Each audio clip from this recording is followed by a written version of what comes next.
I didn't want to come, and I don't want to be here. I'm the son of an Atlantic City police officer. My cousin is an Atlantic City police officer, and my other cousin, East Point police officer.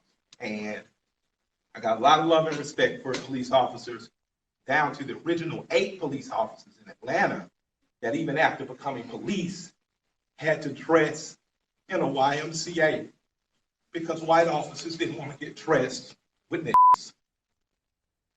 And here we are 80 years later. I watched a white officer assassinate a black man, and I know that tore your heart out. And I know it's crippling. And I have nothing positive to say in this moment because I don't want to be here. But I'm responsible to be here because it wasn't just Dr. King and people dressed nicely who marched and protested to progress this city and so many other cities.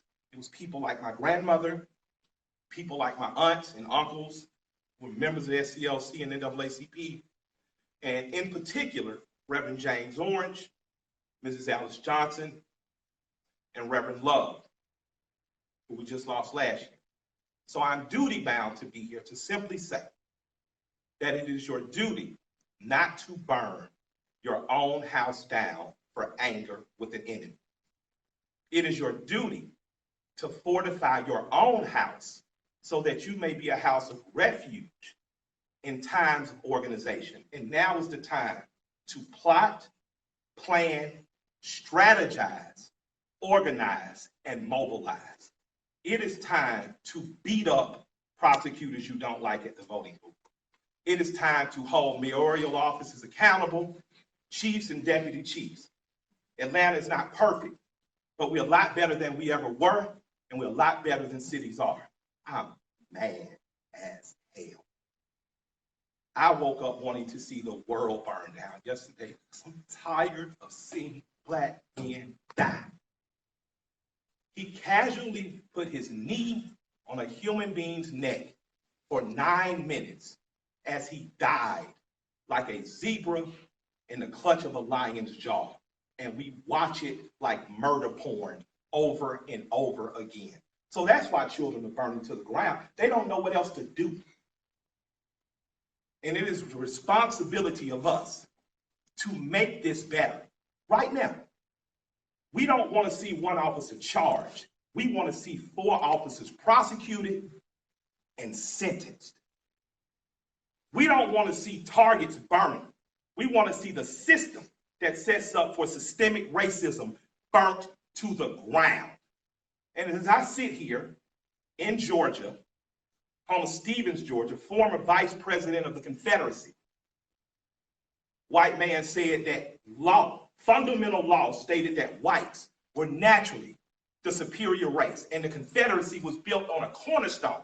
It's called a cornerstone speech. Look it up. The cornerstone speech that blacks would always be subordinate. That officer believed that speech because he killed that man like an animal. In this city, officers have done horrendous things and they have been prosecuted. This city's cut different. In this city, you can find over 50 restaurants owned by black women. I didn't say minority, and I didn't say women of color. So after you burn down your own home, what do you have left but char and ash? CNN? Ted did a great thing. I love CNN, I love Cartoon Network, but I'd like to say to CNN right now, karma's a mother. Stop feeding fear and anger every day. Stop making people feel so fearful. Give them hope. I'm glad they only took down a sign and defaced a building and they're not killing human beings like that policeman did. I'm glad that they only destroyed some brick and mortar and they didn't rip a father from a son. They didn't rip a son from a mother like the policeman did. When a man yells for his mother in duress and pain and she's dead, he is essentially yelling, please God, don't let it happen to me. And we watch that. So my question for us on the other side of this camera is after it burns, Will we be left with charred, or will we rise like a phoenix out of the ashes that Atlanta has always done? Will we use this as a moment to say that we will not do what other cities have done, and in fact, we will get better than we've been? We got good enough to destroy cash money. You don't have to worry about going to jail for something petty. We got smart enough to decriminalize marijuana. How smart are we going to be in the next 15 or 20 years to keep us ahead of this curve? So that much like when South Africa suffered apartheid, you had Andy and other politicians that could make sure that Atlanta said, Coca-Cola, we love you, but if you don't pull out of South Africa, we're going to leave. We're not going to drink Coca-Cola anymore. Coca-Cola jumped on their side and apartheid ended. So we have an opportunity now. Because I'm mad, I don't have any good advice. But what I can tell you is that if you sit in your homes tonight, instead of burning your home to the ground, you will have time to properly plot, plan, strategize, and organize and mobilize in an effective way. And two of the most effective ways is first taking your butt to the computer and making sure you fill out your census so that people know who you are and where you are. The next thing is making sure you exercise your political bully power and going to local elections and beating up the politicians that you don't like. You got a prosecutor sent your partner to jail and you know it was bullshit. Put a new prosecutor in there. Now's your election to do. You want a different senator that's more progressive that wants marijuana through? Now is the time to do that. But it is not time to burn down your own home. I love and I respect you. I hate I don't have more to say. I hate I can't fix it in a snap. I hate Atlanta's not perfect or as good as we are. But we have to be better than this moment. We have to be better than burning down our own homes. Because if we lose Atlanta, what else we got? We lose an ability to plot, to plan, to strategize, to organize, and to properly mobilize. I want you to go home. I want you to talk to 10 of your friends. I want you guys to come up with real solutions. I would like for the Atlanta City Police Department to bring back the Community Review Board, one that Alice Johnson was formerly under Chief Turner. We need a review board here because we need to get ahead of it before an officer does some stupid shit. We need to get ahead of it. That's my recommendation to my mayor and my chief. Let's get a review board. Let's get ahead of it, and let's give them power. We don't need an officer that makes a mistake once, twice, 3 times, and finally he kills a boy on national TV, and the next thing you know, the country is burning down. We don't need a dumbass president repeating what segregation is said. You start looting, we start shooting. But the problem is some officers black and some people gonna shoot back. And that's not good for our community either.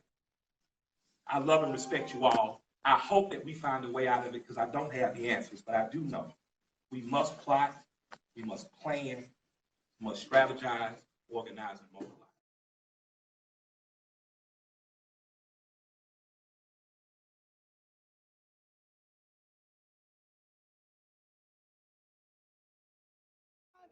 Well, we worried about this. I understand that. We won't stand up for. I understand. They get children. Come in, help me. I understand. How old are you? How old are you? I'm 45 years old. 45 and I'm 31. And I'm tired of seeing you, the older generation, and me and I am too. If we've been standing around as the older ones, taking all this bullshit, always hoping for a blue by fucking job. Always standing around for a blue by shit. Ain't nobody coming to protect us. We gotta start our own fucking life. I understand. But let me tell you something right here. This is a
matter.